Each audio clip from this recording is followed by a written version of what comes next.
একটা গল্প শুনেছিলাম, পাক হানাদার বাহিনী যখন বাংলাদেশে অ্যাটাক করতো, পাক হানাদার বাহিনী জিজ্ঞেস করতো মুসলিম না অমুসলিম চেক করার জন্য, বলতো কালেমা বল, কালেমা বাতাও। তো যারা কালেমা বলতে পারতো পাকিস্তানি বাহিনী নাকি ওদেরকে ছেড়ে দিত, শুনেছি। তো একজনকে এক বাঙালিরে পেয়ে তার মাথার মধ্যে বন্দুকর নল ধরে বলতেছে কালেমা বল সালে, কালেমা বাতা, কালেমা বল। তো ভয়ের চোটে এই দোয়া পড়া শুরু করছে। ও পড়তেছে লা ইলাহা ইল্লা আনতা সুবহানাকা ইন্নী কুনতু মিনাজ জালিমিন। পাকিস্তানি বলে সালে ইয়ে তো মুসিবত কা কালেমা হে। বাঙালি কয় হাম তো ভি মুসিবত মে হ্যাঁ। পাকিস্তানি বলে বেটা কোন দোয়া বললি, এটা তো মুসিবতের কালেমা। কয় আমিও তো মুসিবতে আছি, আমার মাথার মধ্যে বন্দুক ধরে তুমি আমার কালেমা জিজ্ঞেস করো, এখন কোনটা কালিমা আর কোনটা কি, তো আমার হুশ আছে নাকি?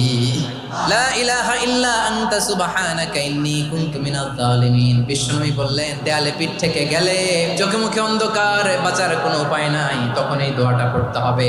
এই দোয়া পড়ে আল্লাহর কাছে ফরিয়াদ করলে বিপদ মুক্ত করবেন কে?